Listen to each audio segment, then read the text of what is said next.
Hello student, welcome back mission teacher में आप सभी का स्वागत है। तो स्टूडेंट, आज हम शुरू करते हैं pedagogy subject of social science यानी कि सामाजिक विज्ञान का जो पेपर 2 है, हिस्ट्री और सिविक्स यानी कि इतिहास और नागरिक शास्त्र का जो पेपर है उसका दूसरा यूनिट को आज हम यानी इकाई 2 को कंप्लीट करेंगे। इकाई 1 मैंने कंप्लीट करा दी है। काफ़ी दिनों से आपकी क्लास हो नहीं पाई थी, तो आज मैं ये आपके लिए यूनिट 2 लेकर के आया हूँ और अब आपको बहुत जल्द से जल्द सारी क्लासेस देखने को मिल जाएंगी और ये हम पूरा जो मॉडल पेपर है उसको कंप्लीट बहुत जल्द से जल्द करा देंगे। तो आपको अब ज़्यादा क्लासेस का वेट नहीं करना पड़ेगा, बहुत जल्द से जल्द आपको क्लासेस देखने को मिलेंगी। जिसके लिए आप चिंता मत करिए, बस आप अपनी पढ़ाई को अच्छे से करते रहिए और अच्छे से आप लोग रिवीजन करते रहिए। जो भी हमारी पुरानी क्लासेस हैं उनको रिवीजन करिए अच्छे से, और नए कंटेंट को मैं बहुत जल्द से जल्द आपके सामने लेकर आ ही रहा हूँ। 1-2 दिन अभी बीच में गैप हो गया था, तो उसको अब मैं कंटिन्यू करने का प्रयास करूँगा। बाकी चलिए, जिन बच्चों ने अभी तक यूनिट 1 को नहीं देखा है वो यूनिट 1 को जा कर के पूरा अच्छे से कंप्लीट कर दें, उसके बाद वो यूनिट 2 को अच्छे से देखें। तो चलिए शुरू करते हैं। हम यूनिट 2 के कुछ महत्वपूर्ण क्वेश्चंस को देखेंगे आज हम। तो हमारा आज का पहला प्रश्न है आपके सामने, चलिए देखते हैं इसको।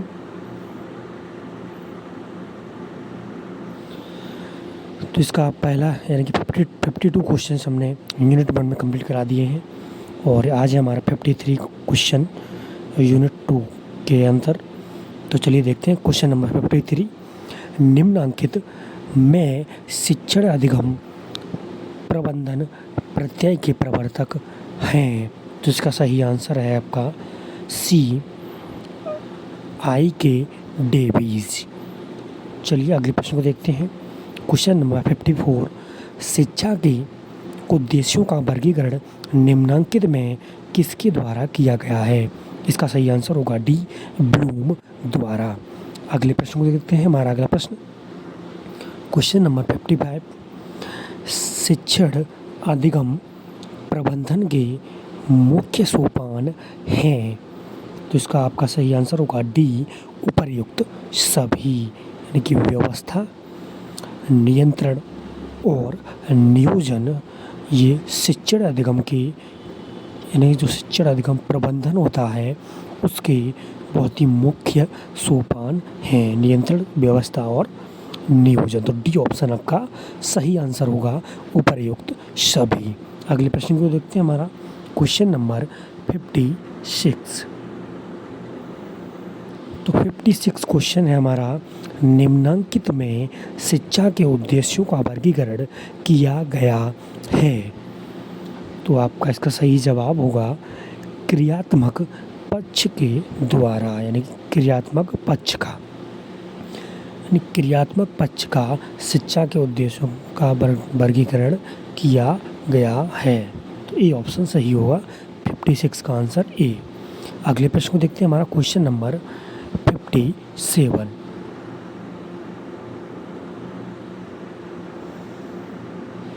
हमारा अगला प्रश्न है क्वेश्चन नंबर 57। निम्नांकित में रॉबर्ट मेगर की विधि का उपयोग किया जाता है। तो इसका सही आंसर होगा आपका बी, ज्ञानात्मक उद्देश्यों में। चलिए अगले प्रश्न को देखते हैं। Question number 58। शिक्षा के उद्देश्यों को मुख्य रूप से विकसित किया जाता है।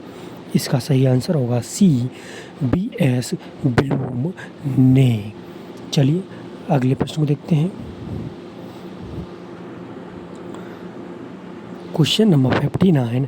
सामाजिक अध्ययन शिक्षण का मुख्य उद्देश्य निम्नांकित में किया है। तो इसका सही आंसर होगा डी, उपर्युक्त सभी, यानी कि राष्ट्र का विकास, समाज का विकास और मानव का विकास, ये सभी सामाजिक अध्ययन शिक्षण का मुख्य उद्देश्य हैं। तो डी ऑप्शन आपका सही होगा, उपर्युक्त सभी। अगले प्रश्न देते हैं। क्वेश्चन नंबर 60 है हमारा। उद्देश्यों का कार्य मार्ग बताना आदर्श निश्चित करना तथा समस्या प्रस्तुत करना है। यह कथन निम्नलिखित में से किसका है?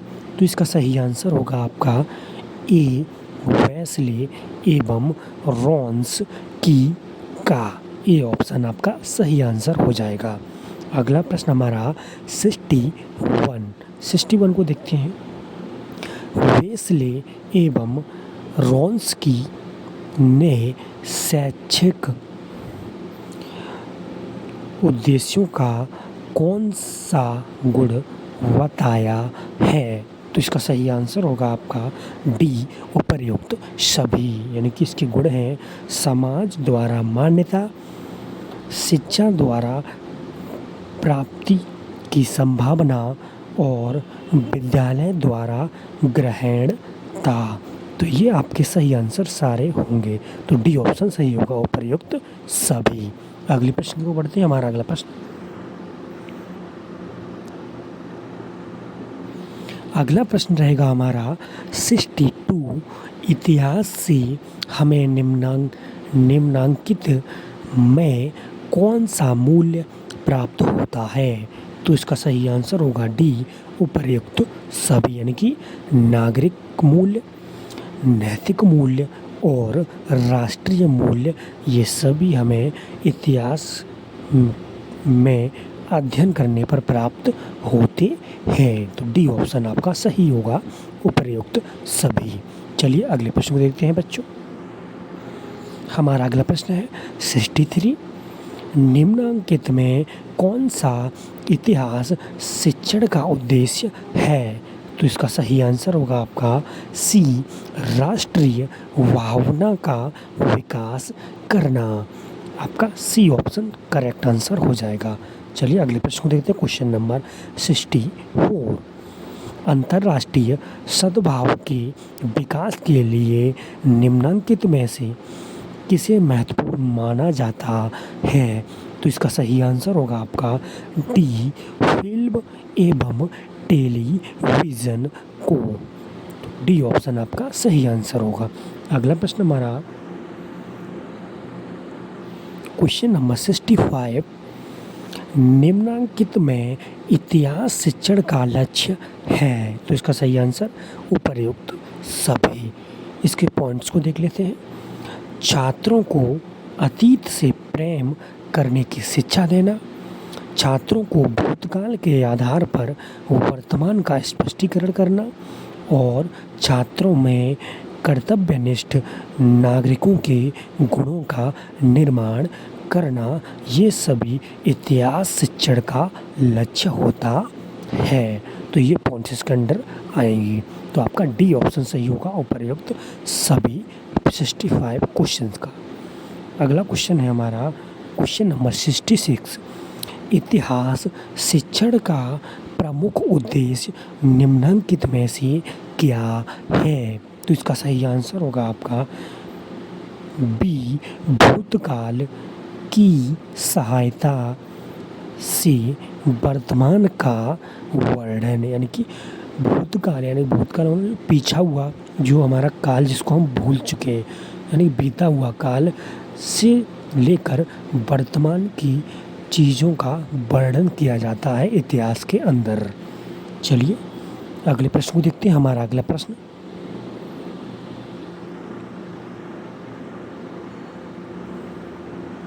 अगला प्रश्न है हमारा क्वेश्चन नंबर 67। निम्नांकित में कौन सा उद्देश्य इतिहास शिक्षण के लिए सर्वाधिक उपयुक्त है? तो इसका सही आंसर होगा आपका सी, समय, स्थान एवं समाज का प्रत्यय विकसित करना। ठीक, यानी कि आपने देखा होगा समय, स्थान और समाज, इन तीनों चीज़ों के बारे में इतिहास में सबसे ज़्यादा पढ़ाया जाता है। यानी कि अगर कोई सब्जेक्ट है, सबसे ज़्यादा डेट जिसमें ईयर पूछी जाती हैं, डेट्स रहती हैं, वो सभी सबसे ज़्यादा डेट्स या टाइम वाला सब्जेक्ट यही है हिस्ट्री आपका, जिसमें सबसे ज़्यादा डेट्स पूछी जाती हैं। बाकी किसी सब्जेक्ट में ऐसा नहीं होता। तो इसलिए समय, स्थान एवं समाज का प्रत्यय विकसित करना इसका सर्वाधिक उपयुक्त उद्देश्य है। चलिए अगले प्रश्न को देखते हैं। क्वेश्चन नंबर 68 हमारा इतिहास शिक्षण के शैक्षिक उद्देश्य निर्धारण का प्रमुख आधार क्या है? इसका सही आंसर होगा डी, समाज की सामाजिक, राजनीतिक एवं आर्थिक दशाएं, ये इसका मुख्य उद्देश्य रहेगा। यानी कि समाज की सामाजिक, राजनीतिक और आर्थिक दशाओं को दर्शाना ही इतिहास शिक्षण के शैक्षिक का मुख्य उद्देश्य यानी कि है। चलिए अगले प्रश्न को देखते हैं। क्वेश्चन नंबर 69, ब्लूम की टैक्सोनॉमी के अनुसार ज्ञानात्मक पक्ष के कितने पद हैं? इसका सही आंसर होगा बी, 6 पद। चलिए अगले प्रश्न को देखते हैं। टैक्सोनॉमी ऑफ एजुकेशन ऑब्जेक्टिव्स के लेखक कौन हैं? इसका सही आंसर होगा बी, ब्लूम। चलिए अगले प्रश्न को देखते हैं। Question number 71। क्वेश्चन नंबर 71 रहेगा हमारा, पूर्व माध्यमिक स्तर पर इतिहास शिक्षण का उद्देश्य क्या है? इसका सही आंसर होगा डी, उपर्युक्त सभी। यानी कि ऐतिहासिक कल्पना को जागृत करना, कल्पना शक्ति के विकास में सहायता करना और स्वदेश प्रेम की भावना जागृत करना, ये सभी इसके उद्देश्य हैं पूर्व माध्यमिक स्तर पर। तो डी ऑप्शन आपका सही होगा। अगला प्रश्न 72, माध्यमिक स्तर पर इतिहास शिक्षण का उद्देश्य क्या है? तो इसका सही आंसर होगा डी, उपर्युक्त सभी। इसके पॉइंट देख लेते हैं। छात्रों की मानसिक क्षमता का विकास करना और छात्रों को समय प्रबंधन हेतु प्रेरित करना, और सी, छात्रों में आलोचनात्मक योग्यता विकसित करना, ये सभी माध्यमिक स्तर के इतिहास शिक्षण के उद्देश्य होते हैं। तो डी ऑप्शन सही होगा। अगला प्रश्न क्वेश्चन नंबर 73। तो अगला क्वेश्चन हमारा 73, निम्नांकित में अनुदेशात्मक उद्देश्यों की विशेषता नहीं है। तो इसका सही आंसर होगा आपका वी, उद्देश्य अस्पष्ट होते हैं। चलिए अगले प्रश्न को देखते हैं। क्वेश्चन नंबर 74, बालक के संतुलित विकास के उद्देश्य से संपूर्ण व्यवहार को वर्गीकृत किया जा सकता है। तो इसका सही आंसर होगा डी, उपर्युक्त सभी।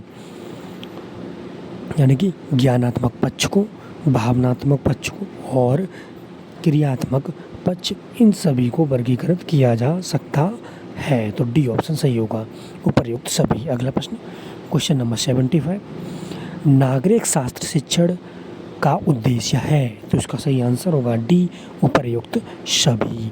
यानी कि आदर्श नागरिक बनाना और आदर्श नेतृत्व का होना और राष्ट्र प्रेम की भावना को जगाना ही नागरिक शास्त्र शिक्षण का कार्य होता है, यानी कि उद्देश्य होता है। तो इसका सही आंसर डी हो जाएगा, उपर्युक्त सभी। अगले प्रश्न की ओर बढ़ते हैं। हमारा अगला प्रश्न है क्वेश्चन नंबर 76। क्वेश्चन नंबर 76 रहेगा हमारा, निम्नांकित में नागरिक शास्त्र के शिक्षण का उद्देश्य नहीं है। तो इसका सही आंसर होगा ए, संकुचित दृष्टिकोण विकसित करना। चलिए अगले प्रश्न को देखते हैं। क्वेश्चन नंबर 77, निम्नांकित में माध्यमिक स्तर पर नागरिक शास्त्र शिक्षण का उद्देश्य है। तो इसका सही आंसर होगा डी, उपर्युक्त सभी उद्देश्य हैं इसके। चलिए इन उद्देश्यों को एक बार पढ़ लेते हैं। पहला है हमारा उत्सुकता, कल्पना शक्ति तथा स्मरण शक्ति इत्यादि क्षमताओं का विकास करना, और दूसरा हमारा सामाजिक ज्ञान को व्यवस्थित एवं संगठित करना। तीसरा है हमारा प्राकृतिक वातावरण तथा मानव जीवन के बारे में समझाना, यानी कि समझना। तो डी ऑप्शन आपका करेक्ट आंसर हो जाएगा। अगला प्रश्न हमारा 78 क्वेश्चन है, अर्थ ग्रहण करने की क्षमता अर्थात बोध में निम्नलिखित में से क्या सम्मिलित नहीं है? तो इसका सही आंसर होगा बी, विशिष्टताओं का ज्ञान। अगला प्रश्न हमारा 79, निम्नलिखित में क्या अनुक्रिया का स्तर है? तो इसका सही आंसर होगा डी, उपर्युक्त सभी।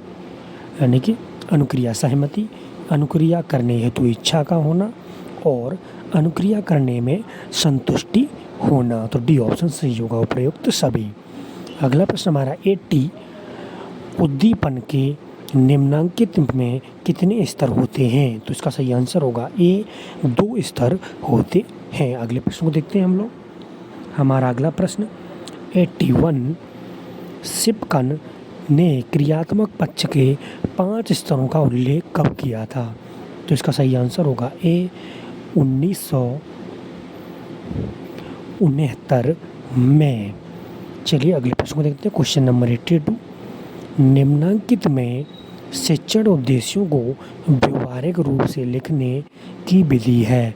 इसका सही आंसर होगा डी, उपर्युक्त सभी उपागम। यानी कि रॉबर्ट मेयर उपागम और रॉबर्ट मिलर उपागम और ICM उपागम। तो सभी आंसर सही होंगे, डी, उपर्युक्त सभी। क्वेश्चन नंबर 83, रॉबर्ट मेयर उपागम का प्रतिपादन निम्नलिखित में से किस वर्ष किया गया? इसका सही आंसर होगा डी, इनमें से कोई नहीं। अगला प्रश्न हमारा क्वेश्चन नंबर 84, निम्नलिखित में प्रत्यक्षीकरण योग्यता नहीं है? इसका सही आंसर होगा बी, नृत्य करना। अगला प्रश्न 85, पाठ्यक्रम में वे सभी क्रियाएं सम्मिलित हैं जिनका हम शिक्षा के उद्देश्यों की प्राप्ति हेतु विद्यालय में उपयोग करते हैं, यह कथन किसका है? इसका सही आंसर होगा बी, मुनरो का। चलिए अगले प्रश्न को देखते हैं। पाठ्यक्रम का उपयोग करते हैं, इसका सही आंसर होगा डी, उपर्युक्त सभी में। यानी कि शिक्षा प्रक्रिया में और विद्यालय संचालन में और शिक्षा के उद्देश्य हेतु पाठ्यक्रम का प्रयोग किया जाता है। तो डी ऑप्शन सही होगा। चलिए अगले प्रश्न की ओर बढ़ते हैं।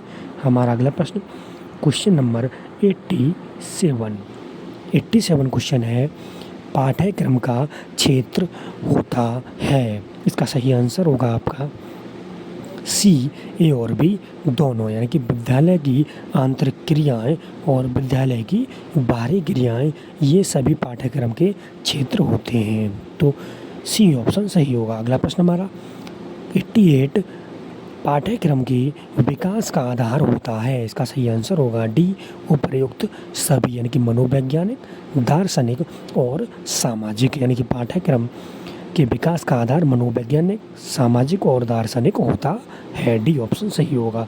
अगला प्रश्न 89, पाठ्यक्रम के विकास का आधार होता है? इसका सही आंसर होगा डी, उपर्युक्त सभी। यानी कि मूल्यांकन, उद्देश्य और शिक्षण विधि। चलिए अगले प्रश्न को देखते हैं। क्वेश्चन नंबर 90, शिक्षा की प्रक्रिया का प्रमुख घटक है? इसका सही आंसर होगा डी, उपर्युक्त सभी। पाठ्यक्रम, छात्र और शिक्षण, ये आंसर तो आपको पता ही होना चाहिए। अगला प्रश्न हमारा क्वेश्चन नंबर 91, पाठ्यक्रम को प्रभावित करने वाला कारक है? इसका सही आंसर होगा डी, उपर्युक्त सभी। चलिए अगले प्रश्न को देखते हैं। क्वेश्चन नंबर 92 है हमारा, राष्ट्रीय एकता को पाठ्यक्रम में सम्मिलित करते हैं? इसका सही आंसर होगा डी, उपर्युक्त सभी। इतिहास, नागरिक शास्त्र और भूगोल। तो डी ऑप्शन सही होगा। अगला प्रश्न, समय बोध को महत्व दिया जाता है? इसका सही आंसर होगा ए, इतिहास में। चलिए अगले प्रश्न को देखते हैं। क्वेश्चन नंबर 94, पाठ्यक्रम में मानव जाति के समस्त ज्ञान और अनुभवों का सारांश समझना चाहिए, यह कथन किसका है? इसका सही आंसर होगा ए, फ्रोवेल का। चलिए अगले प्रश्न को देखते हैं। क्वेश्चन नंबर 95, निम्नलिखित में कौन सा सिद्धांत पाठ्यक्रम निर्माण का नहीं है? इसका सही आंसर होगा बी, निहित अनुभवों का सिद्धांत। चलिए अगले प्रश्न को देखते हैं। अगला प्रश्न हमारा क्वेश्चन नंबर 96, निम्नांकित में कौन सा इतिहास का स्तर है?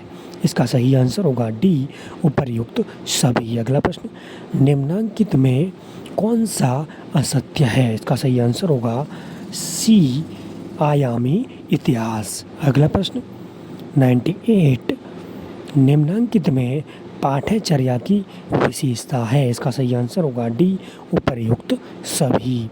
तो इसकी विशेषताओं को देख लेते हैं। देश की आत्मा का प्रतिनिधित्व करना और राष्ट्रीय शिक्षा नीति का व्यापक स्वरूप और एक व्यापक संप्रत्यय, ये सभी इसके आंसर होंगे।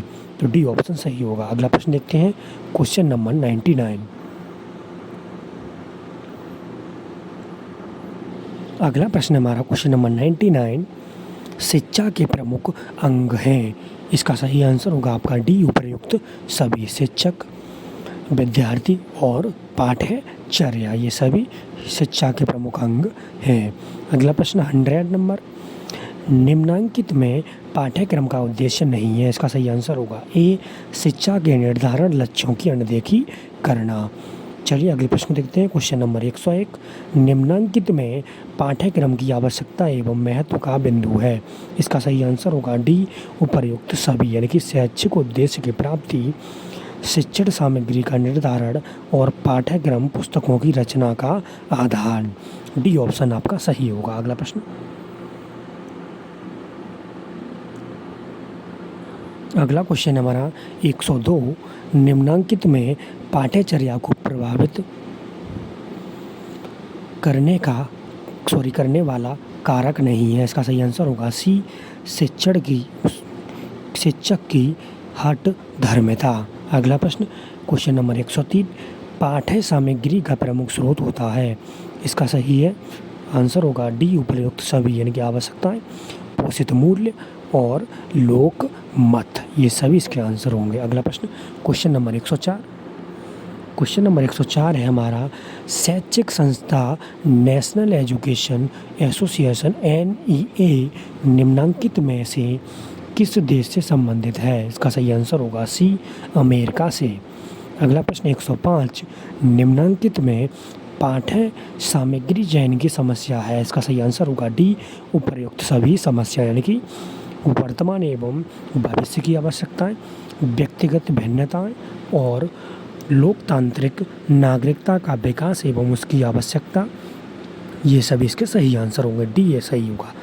अगला प्रश्न हमारा क्वेश्चन नंबर 106, स्टैनली निस्बत द्वारा प्रतिपादित शिक्षण उद्देश्यों को 2 वर्गों में कुल कितने उद्देश्य निर्धारित किए गए हैं? इसका सही आंसर होगा आपका डी, 12।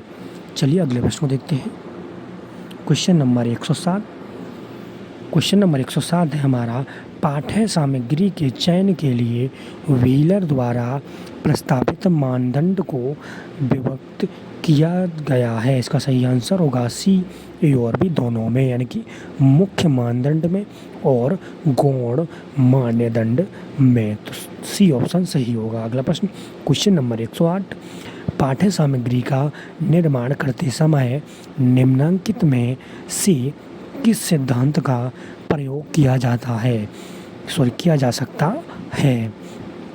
तो इसका सही आंसर होगा डी, उपर्युक्त सभी, यानी कि उपयोगिता का सिद्धांत, बाल केंद्रीयता का सिद्धांत और सह संबंध का सिद्धांत, इन सभी को उपयोग में लाया जा सकता है। तो डी ऑप्शन सही होगा।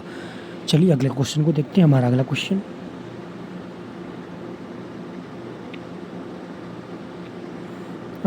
है हमारा क्वेश्चन नंबर 109, USA के शिक्षा विभाग का विभागीय अंग है? इसका सही आंसर होगा डी, विद्यालय और समाज। अगला प्रश्न हमारा 110, किंडरगार्टन शिक्षा प्रणाली में शिक्षक का स्थान क्या है? इसका सही आंसर होगा बी, पथ प्रदर्शक का। अगले प्रश्न को देखते हैं क्वेश्चन नंबर 111, स्कूल पाठ्यक्रम में जनसंख्या शिक्षा सम्मिलित करने का लाभ या फायदा यह है कि इसका सही आंसर होगा सी। इससे छात्र जनसंख्या नियंत्रण की विधियों के बारे में जानेंगे, यानी कि विधियों के विषय के बारे में जानेंगे। चलिए क्वेश्चन नंबर 112 को देखते हैं। अगला क्वेश्चन हमारा 112, सामाजिक अध्ययन की पाठ्य वस्तु में निम्नलिखित में से किसे महत्व देते हैं? इसका सही आंसर होगा आपका डी, उपर्युक्त सभी को, यानी कि नागरिकता का विकास, धर्म एवं संस्कृति का विकास और चारित्रिक विकास।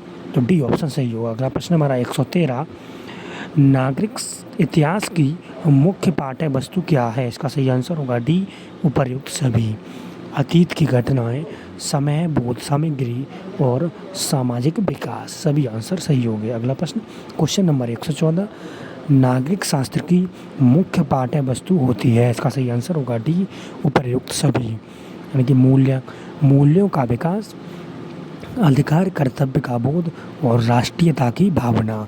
तो डी ऑप्शन सही होगा। अगला प्रश्न क्वेश्चन नंबर 115, मनोविज्ञान पर आधारित पाठ्यक्रम को कहते हैं? इसका सही आंसर होगा बी, बाल केंद्रित पाठ्यक्रम। अगला प्रश्न क्वेश्चन नंबर हमारा 116 नंबर है, योजना विधि के प्रवर्तक हैं? इसका सही आंसर होगा बी, किलपैट्रिक। अगला प्रश्न 117 नंबर, योजना विधि का प्रयोग करते हैं? इसका सही आंसर होगा ए, एकीकृत पाठ्यक्रम में। अगले प्रश्न को देखते हैं, मूल पाठ्यक्रम में महत्व देते हैं? इसका सही आंसर होगा सी, ए और बी दोनों को, यानी कि सामान्य सामाजिक जीवन को और विशिष्ट सामाजिक जीवन को। चलिए अगले प्रश्न को देखते हैं। क्वेश्चन नंबर 119, एकीकृत पाठ्यक्रम का विकास हुआ था? इसका सही आंसर होगा ए, अमेरिका में। चलिए अगले प्रश्न को देखते हैं। अगला प्रश्न है हमारा क्वेश्चन नंबर 120, निम्नलिखित में से किसने अनुभव केंद्रित पाठ्यक्रम का विकास किया है? इसका सही आंसर होगा सी, जॉन डयूवी ने। अगले प्रश्न को देखते हैं, NCERT द्वारा मानसिक स्तर पर पाठ्यक्रम में महत्वपूर्ण स्थान दिया गया है? इसका सही आंसर होगा डी, उपर्युक्त सभी को, यानी कि समझ, समायोजन तथा संरक्षण और प्रोजेक्ट को और सामूहिक क्रियाकलाप को। तो डी ऑप्शन सही होगा। इन सभी को इसमें महत्वपूर्ण स्थान दिया गया है पाठ्यक्रम में। तो चलिए स्टूडेंट, हमने यूनिट 2 को हिस्ट्री सब्जेक्ट और सिविक्स का यूनिट 2 कंप्लीट कर दी है, आपकी पेडागोजी ऑफ सोशल साइंस यानी कि सामाजिक विज्ञान विषय का। और अगली क्लास में मिलेंगे आपको यूनिट 3 के साथ। तो तब तक के लिए सभी स्टूडेंट को best of luck and thank you.